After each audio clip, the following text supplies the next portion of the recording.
साथियों नमस्कार। आज हम पढ़ेंगे जलवायु के बारे में। पिछले 2 अध्यायों में आप हमारे देश की स्थलाकृतियों एवं अपवाह के बारे में पढ़ चुके हैं। किसी क्षेत्र के प्राकृतिक पर्यावरण को समझने के लिए आवश्यक 3 मूल तत्वों में से 2 तत्व ये ही हैं। इस अध्याय में आप तीसरे तत्व अर्थात हमारे देश की वायुमंडलीय व्यवस्था के बारे में पढ़ेंगे। हम दिसंबर में ऊनी वस्त्र क्यों पहनते हैं अथवा मई का महीना गर्म एवं असुविधाजनक क्यों होता है। जून एवं जुलाई में वर्षा क्यों होती है। इन सभी प्रश्नों के उत्तर आप भारत की जलवायु का अध्ययन करके जान सकते हैं। एक विशाल क्षेत्र में लंबे समयावधि 30 वर्ष में से अधिक में मौसम की अवस्थाओं तथा विविधताओं का कुल योग ही जलवायु है। मौसम एक विशेष समय में एक क्षेत्र के वायुमंडलीय या वायुमंडल की अवस्था को बताता है। मौसम तथा जलवायु के तत्व जैसे तापमान, वायुमंडलीय दाब, पवन, आर्द्रता तथा वर्षण एक ही होते हैं। आपने अवश्य ध्यान दिया होगा कि मौसम की अवस्था प्रायः एक दिन में ही कई बार बदलती है, लेकिन फिर भी कुछ सप्ताह, महीनों तक वायुमंडलीय अवस्था लगभग एक समान ही बनी रहती है।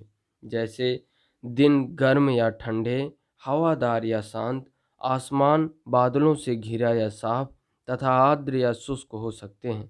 महीनों के औसत वायुमंडलीय अवस्था के आधार पर वर्ष को ग्रीष्म, शीत या वर्षा ऋतुओं में विभाजित किया गया है। विश्व को अनेक जलवायु प्रदेशों में बांटा गया है। क्या आप जानते हैं कि भारत की जलवायु कैसी है तथा ऐसा क्यों है? इस संबंध में हम इस अध्याय में पढ़ेंगे।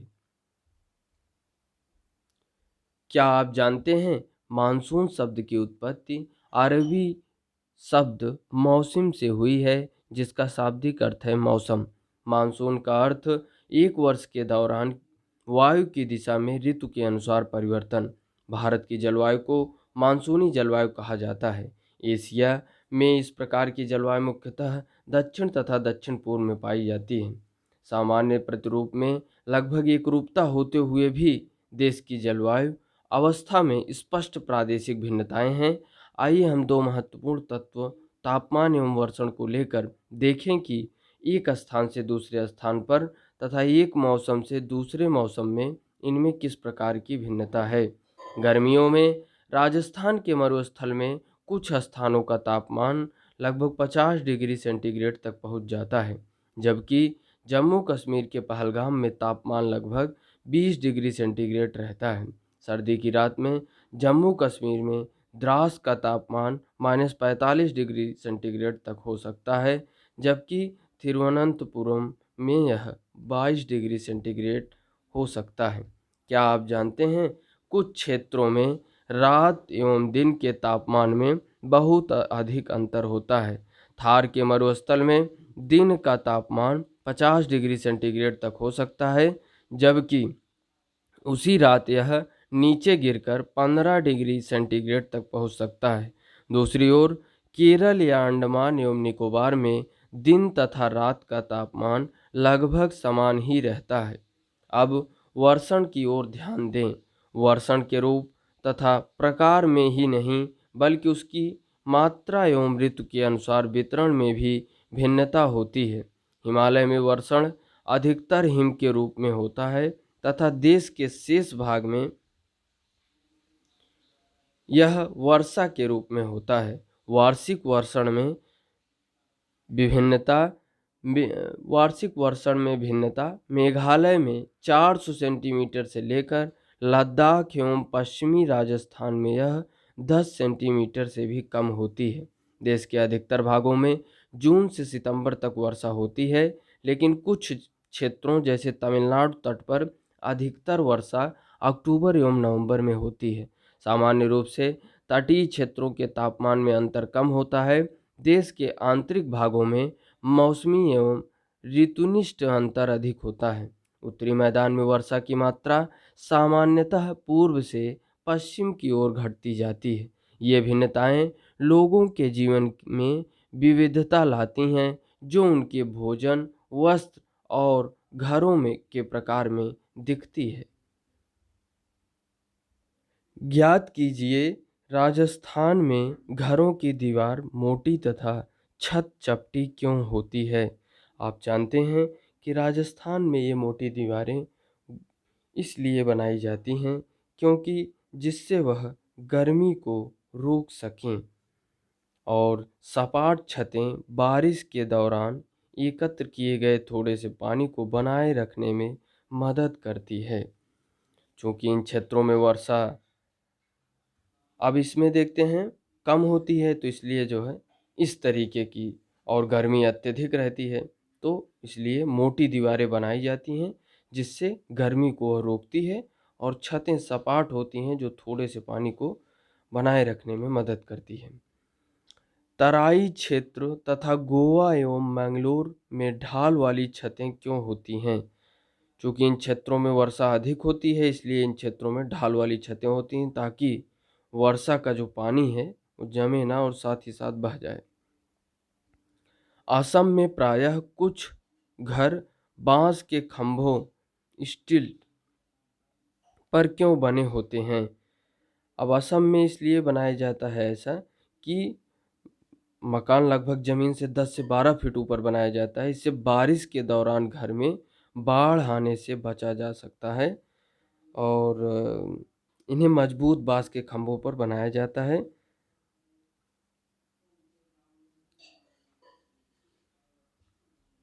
अब हम देखें कि क्या है जलवायु नियंत्रण।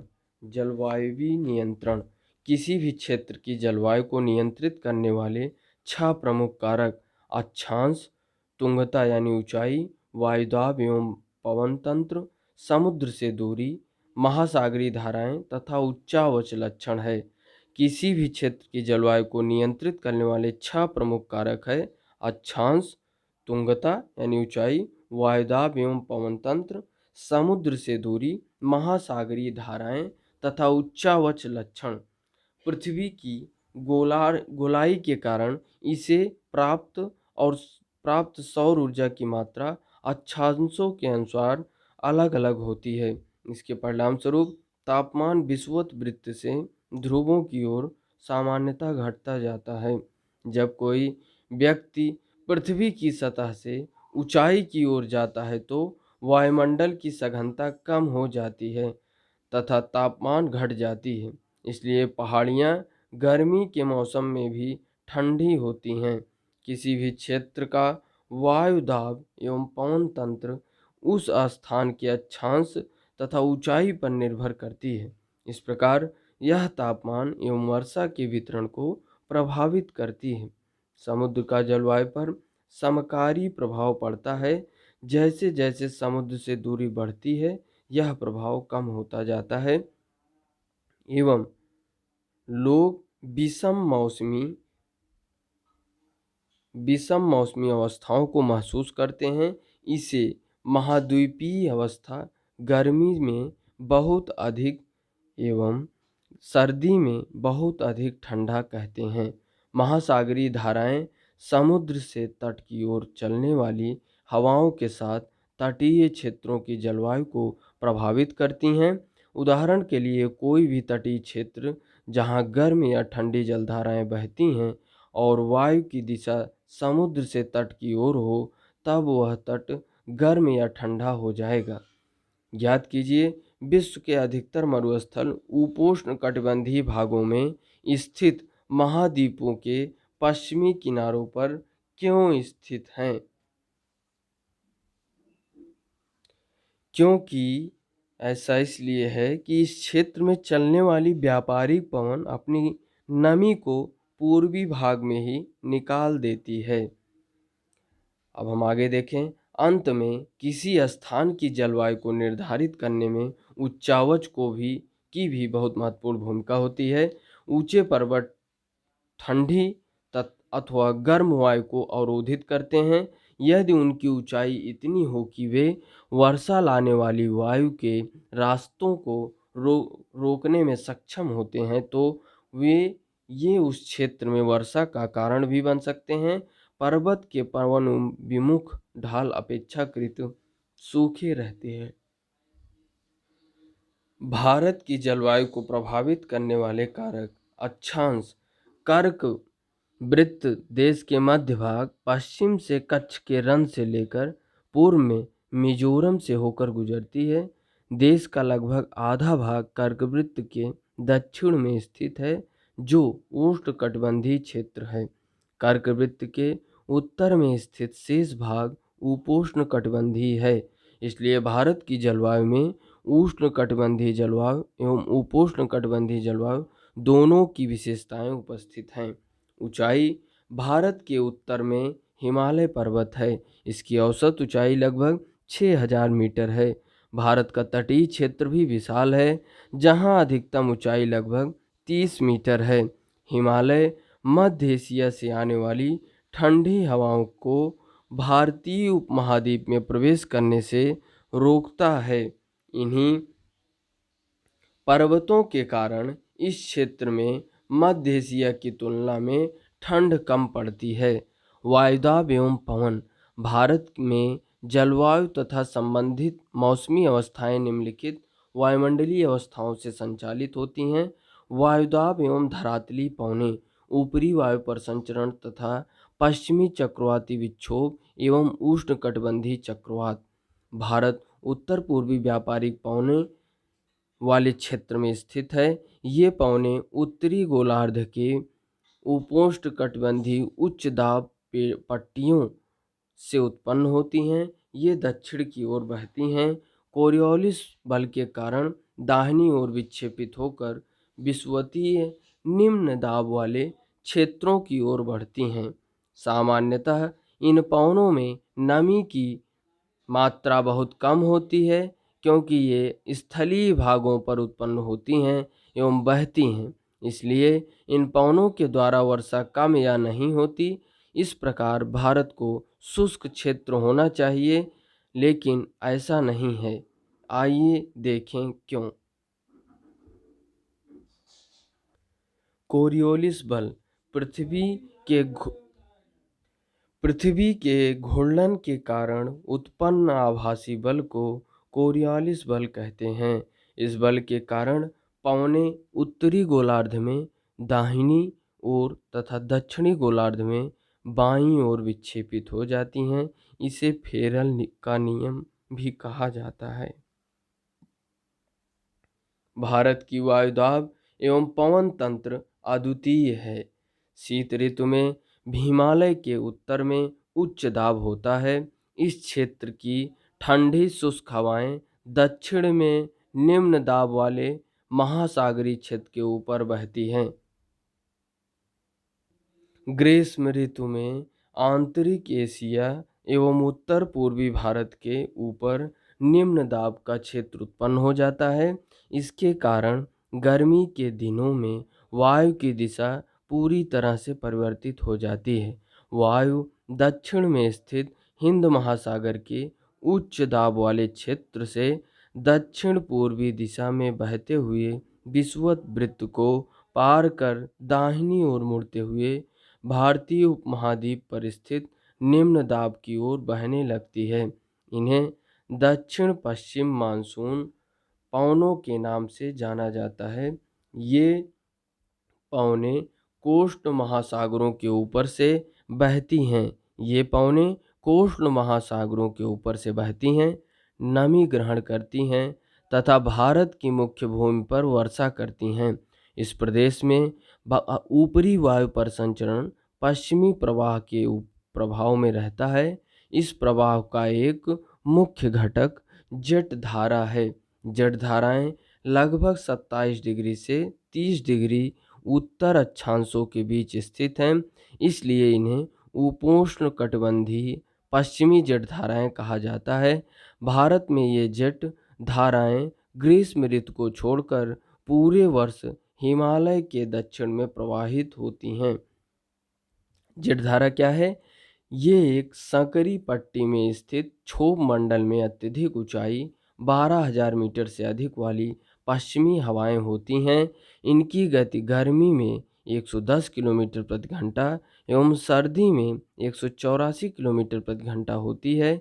बहुत सी अलग अलग जेट धाराओं को पहचाना गया है।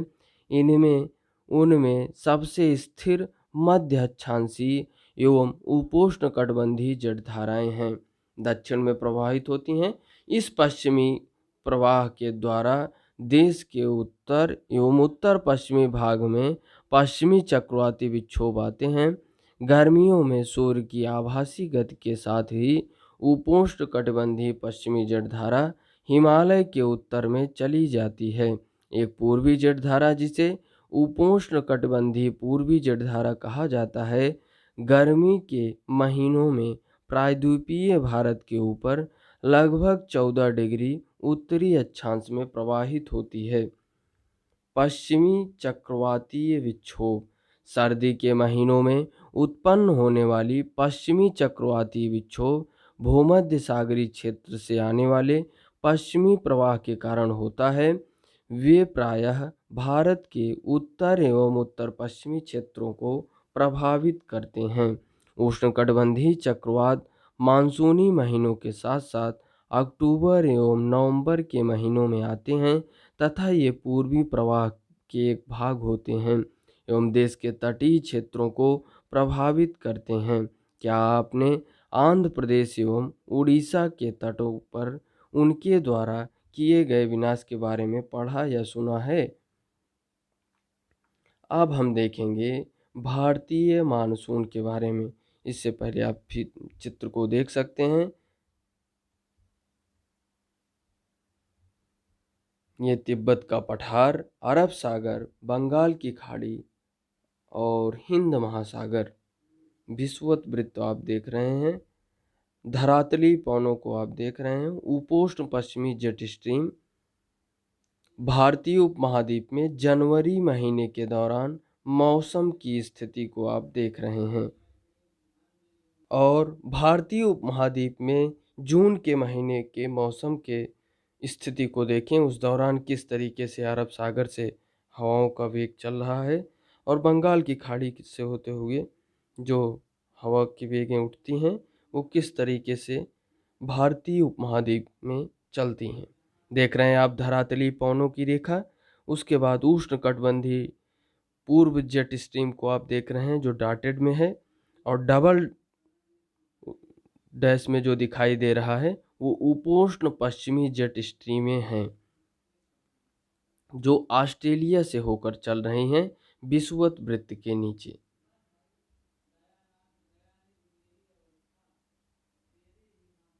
भारतीय मानसून भारत की जलवायु मानसूनी पवनों से बहुत अधिक प्रभावित है। ऐतिहासिक काल में भारत आने वाले नाविकों ने सबसे पहले मानसून परिघटना पर ध्यान दिया था। पवन तंत्र की दिशा उलट जाने उत्क्रमण के कारण उन्हें लाभ हुआ, चूंकि उनके जहाज पवन के प्रवाह की दिशा पर निर्भर थे। अरबवासी जो व्यापारियों की तरह भारत आए थे, उन लोगों ने पवन तंत्र के इस मौसमी उत्क्रमण को मानसून का नाम दिया। अब आप देख रहे हैं मानसून का आगमन। मानसून का प्रभाव उष्णकटिबंधीय क्षेत्रों में लगभग 20 डिग्री उत्तर से 20 डिग्री दक्षिण के बीच रहता है। मानसून की प्रक्रिया को समझने के लिए इस तथ्यों का महत्वपूर्ण है, ये हम देखें। स्थल तथा जल के गर्म एवं ठंडे होने की विभेदी प्रक्रिया के कारण भारत के स्थल भाग पर निम्न दाब का क्षेत्र उत्पन्न होता है, जबकि इसके आसपास के समुद्रों के ऊपर उच्च दाब का क्षेत्र बनता है। ग्रीष्म ऋतु के दिनों में अंतः उष्णकटिबंधीय अभिसरण क्षेत्र की स्थिति गंगा के मैदान की ओर खिसक जाती है। यह विषुवतीय गर्त है जो प्रायः विषुवत वृत्त से 5 डिग्री उत्तर में स्थित होता है। इसे मानसून ऋतु में मानसून गर्त के नाम से भी जाना जाता है। हिंद महासागर में मेडागास्कर के पूर्व लगभग 20 डिग्री दक्षिणी अक्षांश के ऊपर उच्च दाब वाला क्षेत्र है। इस उच्च दाब वाले क्षेत्र की स्थिति एवं तीव्रता भारतीय मानसून को प्रभावित करती है। ग्रीष्म ऋतु में तिब्बत का पठार बहुत अधिक गर्म हो जाता है, जिसके परिणाम स्वरूप पठार के ऊपर समुद्र तल से लगभग 9 किलोमीटर की ऊंचाई पर तीव्र ऊर्ध्वाधर वायुधाराओं एवं उच्च दाब का निर्माण होता है। ग्रीष्म ऋतु में हिमालय के उत्तरी पश्चिमी जेट धाराओं का तथा भारतीय प्रायद्वीप के ऊपर उष्णकटिबंधीय पूर्वी जेट धाराओं का प्रभाव होता है। अब हम देखेंगे अंतः उष्णकटिबंधीय अभिसरण क्षेत्र। ये विषुवतीय अक्षांशों में विस्तृत गर्त एवं निम्न दाब का क्षेत्र होता है। यहाँ पर उत्तर पूर्वी एवं दक्षिण पूर्वी व्यापारिक पवनें आपस में मिलती हैं। यह अभिसरण क्षेत्र विषुवत वृत्त के लगभग समानांतर होता है, लेकिन सूर्य की आभासी गति के साथ साथ यह उत्तर या दक्षिण की ओर खिसकता है। इसके अतिरिक्त दक्षिणी महासागरों के ऊपर दाब की अवस्थाओं में परिवर्तन भी मानसून को प्रभावित करता है। इसके अतिरिक्त दक्षिणी महासागरों के ऊपर दाब की अवस्थाओं में परिवर्तन भी मानसून को प्रभावित करता है।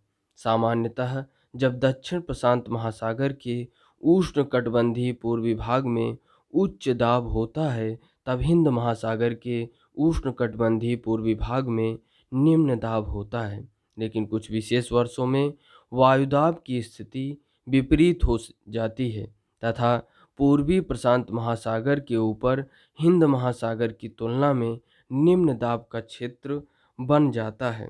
दाब की अवस्था में इस नियतकालिक परिवर्तन को दक्षिणी दोलन के नाम से जाना जाता है। डार्विन उत्तरी ऑस्ट्रेलिया हिंद महासागर 12.5 डिग्री दक्षिण 131 डिग्री पूर्व तथा ताहिती प्रशांत महासागर 18 डिग्री दक्षिण ऑब्लिक 149 डिग्री पश्चिम के दाब के अंतर की गणना मानसून की तीव्रता के पूर्वानुमान के लिए की जाती है। अगर दाब का अंतर ऋणात्मक है तो इसका अर्थ होगा औसत से कम तथा विलंब से आने वाला मानसून। एल नीनो दक्षिणी दोलन से जुड़ा हुआ एक लक्षण है। यह एक गर्म समुद्री जलधारा है जो पेरू की ठंडी धारा के स्थान पर प्रत्येक 2 या 5 वर्ष के अंतराल में पेरू तट से होकर बहती है। दाब की अवस्था में परिवर्तन का संबंध एल नीनो से है, इसलिए इस परिघटना को एंसो एल नीनो दक्षिणी दोलन कहा जाता है। एल नीनो ठंडी पेरू जलधारा के स्थान पर अस्थायी तौर पर गर्म जलधाराओं के गर्म जलधारा के विकास को एल नीनो का नाम दिया गया। फिर से हम देखें, एल नीनो ठंडी पेरू जलधारा के स्थान पर अस्थायी तौर पर गर्म जलधारा के विकास को एल नीनो का नाम दिया गया है। एल नीनो स्पेनिश शब्द है जिसका अर्थ होता है बच्चा तथा जो कि बेबी क्राइस्ट को व्यक्त करता है। क्योंकि यह धारा क्रिसमस के समय बहना शुरू करती है, एल नीनो की उपस्थिति समुद्र की सतह के तापमान को बढ़ा देती है तथा उस क्षेत्र में व्यापारिक पवनों को शिथिल कर देती है। मानसून का आगमन एवं वापसी। व्यापारिक पवनों के विपरीत मानसून पवनें नियमित नहीं हैं, लेकिन ये स्पंदमान प्रकृति की होती हैं। उष्णकटिबंधीय समुद्रों के ऊपर प्रवाह के दौरान ये विभिन्न वायुमंडलीय अवस्थाओं से प्रभावित होती हैं। मानसून का समय जून के आरंभ से लेकर मध्य सितंबर तक 100 से 120 दिनों के बीच होता है। इसके आगमन के समय सामान्य वर्षा में अचानक वृद्धि हो जाती है तथा लगातार कई दिनों तक यह जारी रहती है। इसे मानसून प्रस्फोट फटना कहते हैं तथा इसे मानसून पूर्व बौछारों से पृथक किया जा सकता है। सामान्यतः जून के प्रथम सप्ताह में मानसून भारतीय प्रायद्वीप के दक्षिणी छोर से प्रवेश करता है। इसके बाद यह 2 भागों में बढ़ जाता है, अरब सागर शाखा एवं बंगाल की खाड़ी की शाखा। अरब सागर शाखा लगभग 10 दिन बाद 10 जून के आसपास मुंबई पहुंचती है। यह एक तीव्र प्रगति है। बंगाल की खाड़ी शाखा भी तीव्रता से आगे की ओर बढ़ती है तथा जून के प्रथम सप्ताह में असम पहुंच जाती है। ऊंचे पर्वतों के कारण मानसून पवने पश्चिम में गंगा के मैदान की ओर मुड़ जाती है। मध्य जून तक अरब सागर शाखा सौराष्ट्र, कच्छ एवं देश के मध्य भागों में पहुंच जाती है। अरब सागर शाखा एवं बंगाल की खाड़ी शाखा दोनों गंगा के मैदान के उत्तर पश्चिम भाग में आपस में मिल जाती है। दिल्ली में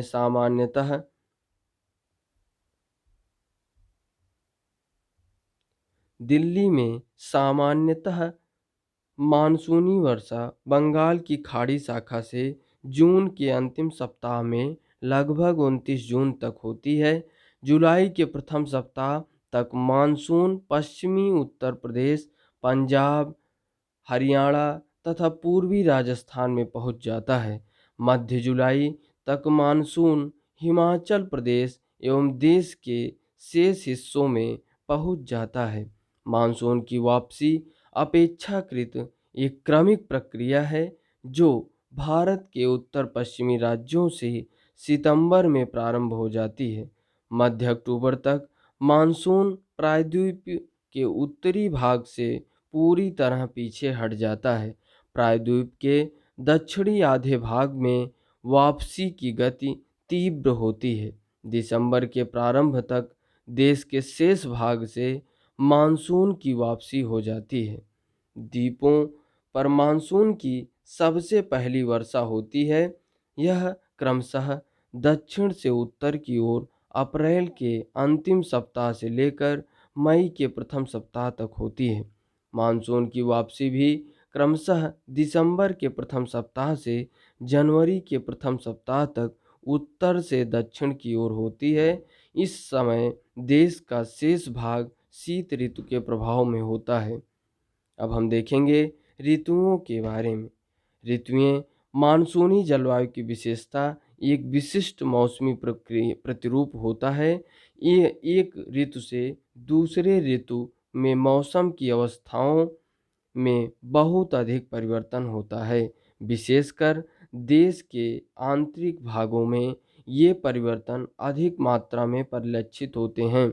तटीय क्षेत्रों के तापमान में बहुत अधिक भिन्नता नहीं होती है, यद्यपि यहाँ वर्षा के प्रारूपों में भिन्नताएं होती हैं। आप अपने क्षेत्र में कितने प्रकार की ऋतुओं का अनुभव करते हैं?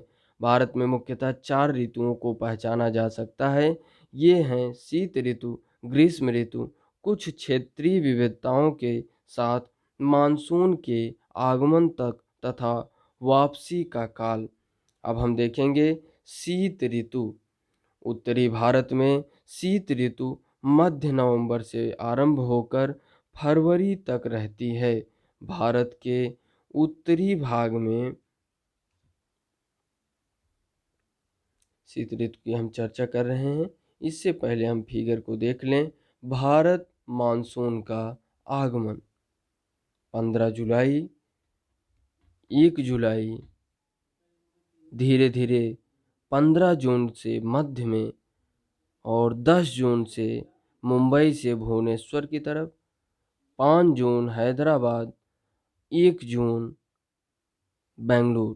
यानी 1 जून से मानसून का प्रवेश हो रहा है केरल से और 5 जून से यह कर्नाटक के कुछ हिस्सों में, फिर 10 जून महाराष्ट्र और 15 जून गुजरात से लेकर उत्तर प्रदेश, मध्य प्रदेश, इन जगहों पर मानसून का आगमन होता है। 15 जुलाई से यह राजस्थान के कुछ स्थानों को लेकर पाकिस्तान की तरफ मानसून चला जाता है। आप देख रहे हैं अरब सागरी शाखाएं हैं ये।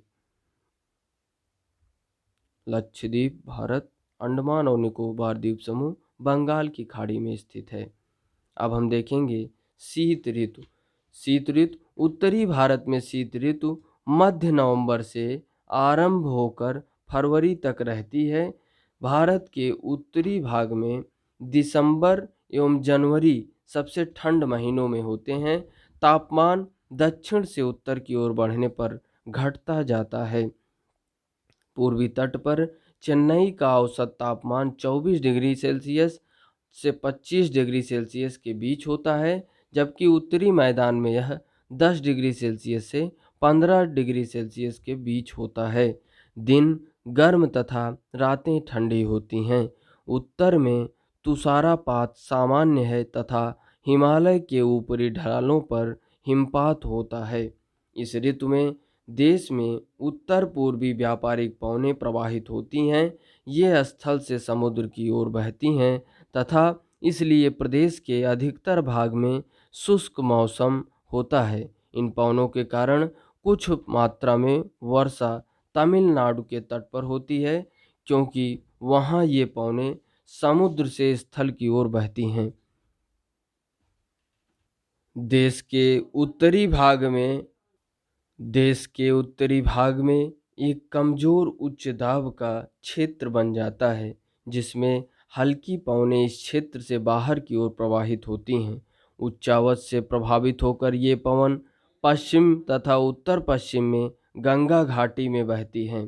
सामान्यतः इस मौसम में आसमान साफ, तापमान तथा आर्द्रता कम एवं पवनें शिथिल तथा परिवर्तित होती हैं। शीत ऋतु में उत्तरी मैदान में पश्चिम एवं उत्तर पश्चिम से चक्रवाती विक्षोभ का अंतर्वाह विशेष लक्षण है। यह कम दाब वाली प्रणाली भूमध्य सागर एवं पश्चिमी एशिया के ऊपर उत्पन्न होती है तथा पश्चिमी पवनों के साथ भारत में प्रवेश करती है। इसके कारण शीतकाल में मैदानों में वर्षा होती है तथा पर्वतों पर हिमपात, जिसकी उस समय बहुत अधिक आवश्यकता होती है। यद्यपि शीतकाल में वर्षा, जिसे स्थानीय तौर पर महावट कहा जाता है, की कुल मात्रा कम होती है, लेकिन ये रबी फसलों के लिए बहुत ही महत्वपूर्ण होती है। प्रायद्वीपीय भागों में शीत ऋतु स्पष्ट नहीं होती है। समुद्री पवनों के प्रभाव के कारण शीत ऋतु में भी यहाँ तापमान के प्रारूप में न के बराबर परिवर्तन होता है। अब हम देखेंगे ग्रीष्म ऋतु। सूर्य के उत्तर की ओर आभासी गति के कारण भूमंडलीय ताप पट्टी उत्तर की तरफ खिसक जाती है। मार्च से मई तक भारत में ग्रीष्म ऋतु होती है।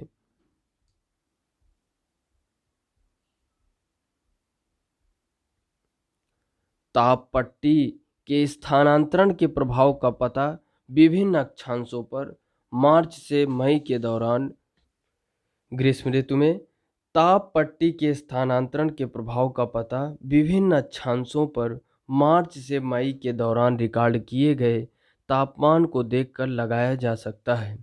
मार्च में दक्कन के पठार का उच्च तापमान लगभग 38 डिग्री सेल्सियस होता है। अप्रैल में मध्य प्रदेश एवं गुजरात का तापमान लगभग 42 डिग्री सेल्सियस होता है। मई में देश के उत्तर पश्चिमी भागों का तापमान सामान्यतः 45 डिग्री सेल्सियस होता है। प्रायद्वीपीय भारत में समुद्री प्रभाव के कारण तापमान कम होता है। देश के उत्तरी भाग में ग्रीष्म काल में तापमान में वृद्धि होती है तथा वायुदाब में कमी आती है। मई के अंत में उत्तर पश्चिम में थार के रेगिस्तान से लेकर पूर्व एवं दक्षिण पूर्व में पटना तथा छोटा नागपुर पठार तक एक कम दाब का लंबवत क्षेत्र उत्पन्न होता है। पवन का परिसंचरण इस गर्त के चारों ओर प्रारंभ होता है। लू ग्रीष्म काल का एक प्रभावी लक्षण है। ये धूल भरी गर्मी एवं शुष्क पवनें होती हैं, जो कि दिन के समय भारत के उत्तर एवं उत्तर पश्चिमी क्षेत्रों में चलती हैं। कभी कभी ये देर शाम तक जारी रहती है। इस हवा का सीधा प्रभाव घातक भी हो सकता है। उत्तरी भारत में मई महीने के दौरान सामान्यतः धूल भरी आंधियां आती हैं। ये आंधियाँ अस्थायी रूप से आराम पहुँचाती हैं, क्योंकि ये तापमान को कम कर देती है तथा अपने साथ ठंडे समीर एवं हल्की वर्षा लाती है। इस मौसम में कभी-कभी तीव्र हवाओं के साथ गरज वाली मूसलाधार वर्षा होती है।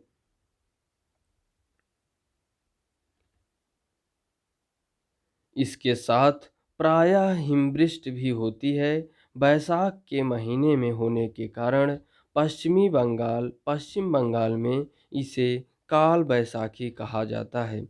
ग्रीष्म ऋतु के अंत में कर्नाटक एवं केरल में प्रायः पूर्व मानसूनी वर्षा होती है। इसके कारण आम जल्दी पक जाते हैं तथा प्रायः इसे आम्र वर्षा भी कहा जाता है। अब हम देखेंगे वर्षा ऋतु या मानसून का आगमन। जून के प्रारंभ में उत्तरी मैदानों में निम्न दाब की अवस्था तीव्र हो जाती है। यह दक्षिणी गोलार्ध की व्यापारिक पवनों को आकर्षित करता है। ये दक्षिण पूर्व व्यापारिक पवनें दक्षिण समुद्री के उपोष्णकटिबंधीय क्षेत्रों में उत्पन्न होती है। आप फिगर में देख रहे हैं मानसून का अंत।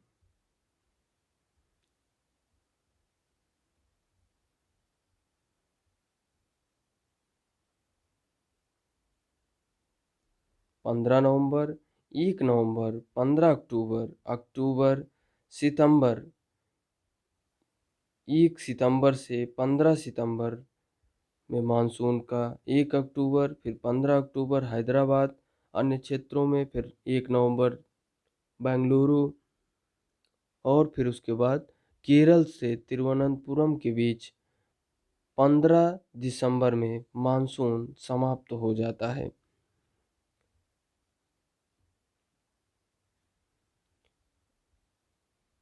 चूंकि ये पवनें गर्म महासागरों के ऊपर से होकर गुजरती हैं, इसलिए ये अपने साथ इस महाद्वीप में बहुत अधिक मात्रा में नमी लाती हैं। ये पवनें तीव्र होती हैं तथा 30 किलोमीटर प्रति घंटे के औसत वेग से चलती हैं। सुदूर उत्तर पूर्वी भाग को छोड़कर ये मानसूनी पवनें देश के शेष भाग में लगभग 1 महीने में पहुंच जाती हैं। चित्र में आपने देखा कि 1 महीने के अंदर अंदर 1 सितंबर से मानसून आता है, 15 सितंबर, 1 अक्टूबर और 15 नवंबर तक पूरे भारत में लगभग लगभग वर्षा फैल जाती है। दक्षिण पश्चिम मानसून का भारत में अंतर्वाह यहाँ के मौसम को पूरी तरह परिवर्तित कर देता है। मौसम के प्रारंभ में पश्चिमी घाट के पवनमुखी भागों में भारी वर्षा लगभग 250 सेंटीमीटर से अधिक होती है। दक्कन का पठार एवं मध्य प्रदेश के कुछ भाग में भी वर्षा होती है। यद्यपि ये क्षेत्र वृष्टि छाया क्षेत्र में आते हैं, इस मौसम की अधिकतर वर्षा देश के उत्तर पूर्वी भागों में होती है। खासी पहाड़ी के दक्षिणी श्रृंखलाओं में स्थित मौसिनराम विश्व में सबसे अधिक औसत वर्षा प्राप्त करता है। गंगा की घाटी से गंगा की घाटी में पूर्व से पश्चिम की ओर वर्षा की मात्रा घटती जाती है। राजस्थान एवं गुजरात के कुछ भागों में बहुत कम वर्षा होती है। मानसून से संबंधित एक अन्य परिघटना वर्षा विराम। इस प्रकार इसमें आर्द्र एवं शुष्क दोनों तरह के अंतराल होते हैं। दूसरे शब्दों में मानसूनी वर्षा एक समय में कुछ दिनों तक ही होती है। इनमें वर्षा रहित अंतराल भी होते हैं। मानसून में आने वाले ये विराम मानसूनी गर्त की गति से संबंधित होते हैं। विभिन्न कारणों से गर्त एवं इसका अक्ष उत्तर या दक्षिण की ओर खिसकता रहता है, जिसके कारण वर्षा का स्थानिक वितरण सुनिश्चित होता है। जब मानसून के गर्त का अक्ष मैदान के ऊपर होता है तब इन भागों में वर्षा अच्छी होती है। दूसरी ओर जब अक्ष हिमालय के समीप चला जाता है तब मैदानों में लंबे समय तक शुष्क अवस्था रहती है तथा हिमालय की नदियों के पर्वतीय जलग्रहण क्षेत्रों में विस्तृत वर्षा होती है। इस भारी वर्षा के कारण मैदानी क्षेत्रों में विनाशकारी बाढ़ें आती हैं एवं जान एवं माल की भारी क्षति होती है। उष्णकटिबंधीय निम्न दाब की तीव्रता एवं आवृत्ति भी मानसूनी वर्षा की मात्रा एवं समय को निर्धारित करती है। यह निम्न दाब का क्षेत्र बंगाल की खाड़ी के ऊपर बनता है तथा मुख्य स्थलीय भाग को पार कर जाता है। यह गर्त निम्न दाब के मानसून गर्त के अक्ष के अनुसार होता है। मानसून को इसकी अनिश्चितता के लिए जाना जाता है। शुष्क एवं आर्द्र स्थितियों की तीव्रता, आवृत्ति एवं समय काल में भिन्नता होती है। इसके कारण यदि एक भाग में बाढ़ आती है तो दूसरे भाग में सूखा पड़ता है। इसका आगमन एवं वापसी प्रायः अव्यवस्थित होता है, इसलिए यह कभी कभी देश के किसानों की कृषि कार्यों की को अव्यवस्थित कर देता है। मानसून की वापसी। परिवर्तनीय मौसम। अक्टूबर नवंबर के दौरान दक्षिण की तरफ सूर्य के आभासी गति के कारण मानसून गर्त या निम्न दाब गर्त उत्तरी मैदान के ऊपर शिथिल हो जाता है। धीरे धीरे उच्च दाब प्रणाली इसका स्थान ले लेती है। दक्षिण पश्चिम मानसून शिथिल हो जाते हैं तथा धीरे धीरे पीछे की ओर हटने लगते हैं। अक्टूबर के प्रारंभ में मानसून पवनें उत्तर के मैदान से हट जाती हैं। अक्टूबर एवं नवंबर का महीना गर्म वर्षा ऋतु से शीत ऋतु में परिवर्तन का काल होता है। मानसून की वापसी होने से आसमान साफ एवं तापमान में वृद्धि हो जाती है। दिन का तापमान उच्च होता है जबकि रातें ठंडी एवं सुहावनी होती हैं। स्थल अभी भी आर्द्र होता है। उच्च तापमान एवं आर्द्रता वाली अवस्था के कारण दिन का मौसम असह्य हो जाता है। इसे सामान्यतः क्वार की उमस के नाम से जाना जाता है। अक्टूबर के उत्तरार्ध में विशेषकर उत्तरी भारत में तापमान तेजी से गिरने लगता है। क्या आप जानते हैं मौसिनराम विश्व में सबसे अधिक वर्षा वाला क्षेत्र है तथा स्टैलेग्माइट एवं स्टैलेक्टाइट गुफाओं के लिए प्रसिद्ध है। नवंबर के प्रारंभ में उत्तर पश्चिम भारत के ऊपर निम्न दाब वाली अवस्था बंगाल की खाड़ी पर स्थानांतरित हो जाती है। यह स्थानांतरण चक्रवाती निम्न दाब से संबंधित होता है जो कि अंडमान सागर के ऊपर उत्पन्न होता है। ये चक्रवात सामान्यतः भारत के पूर्वी तट को पार करते हैं जिनके कारण व्यापक एवं भारी वर्षा होती है। ये उष्णकटिबंधीय चक्रवात प्रायः विनाशकारी होते हैं। आप चित्र में देखेंगे मौसमी वर्षा जून और सितंबर के महीने में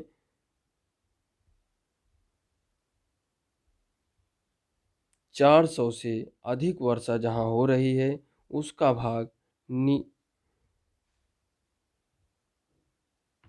हल्के कत्थे कलर में है जहां सबसे अधिक वर्षा होती है।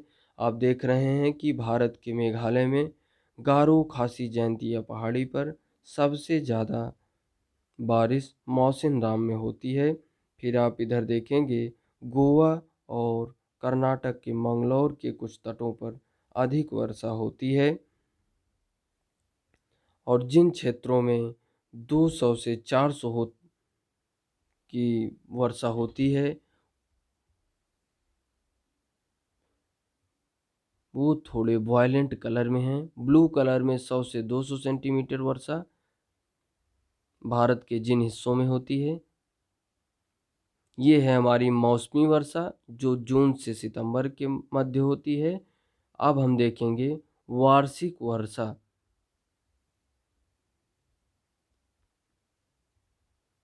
ये है हमारा वार्षिक वर्षा। जहाँ सबसे ज़्यादा बारिश होती है वह है मेघालय तथा कर्नाटक और गोवा के कुछ हिस्से। अब देख रहे हैं राजस्थान के हिस्से में बहुत कम बारिश होती है, जो 0 से 20 और 20 से 40 सेंटीमीटर की वर्षा वहाँ पर होती है, चित्र में दिखाया गया है। इसके आगे हम देखेंगे कि गोदावरी कृष्णा एवं कावेरी नदियों के सघन आबादी वाले डेल्टा प्रदेशों में अक्सर चक्रवात आते हैं, जिसके कारण बड़े पैमाने पर जान एवं माल की हानि होती है, जान एवं माल की क्षति होती है। कभी कभी ये चक्रवात उड़ीसा, पश्चिम बंगाल एवं बांग्लादेश के तटीय क्षेत्रों में भी पहुंच जाते हैं। कोरोमंडल तट पर अधिकतर वर्षा इन्हीं चक्रवातों तथा अवदाबों से होती है। अब आप देखेंगे वर्षा का वितरण। पश्चिमी तट के भागों एवं उत्तर पूर्वी भारत में लगभग 400 सेंटीमीटर वार्षिक वर्षा होती है, किंतु पश्चिमी राजस्थान एवं इससे सटे पंजाब, हरियाणा एवं गुजरात के भागों में 60 सेंटीमीटर से भी कम वर्षा होती है। दक्षिणी पठार के आंतरिक भागों एवं सह्याद्री के पूर्व में भी वर्षा की मात्रा समान रूप से कम होती है। इन क्षेत्रों में वर्षा की मात्रा कम क्यों होती है? जम्मू कश्मीर के लेह में भी वर्षण की मात्रा काफ़ी कम होती है। देश के शेष हिस्से में वर्षा की मात्रा मध्यम रहती है। हिमपात हिमालयी क्षेत्रों तक ही सीमित होता है।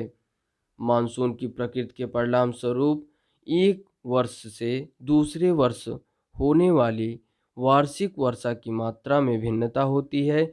वर्षा की विषमता निम्न वर्षा वाले क्षेत्र जैसे राजस्थान, गुजरात के कुछ भाग तथा पश्चिमी घाटों के वृष्ट छाया प्रदेशों में अधिक पाई जाती है। अतः अधिक वर्षा वाले क्षेत्रों में बाढ़ें अधिक आती हैं, जबकि निम्न वर्षा वाले क्षेत्रों में सूखे की आशंका बनी रहती है। अब हम देखेंगे मानसून एकता का परिचायक।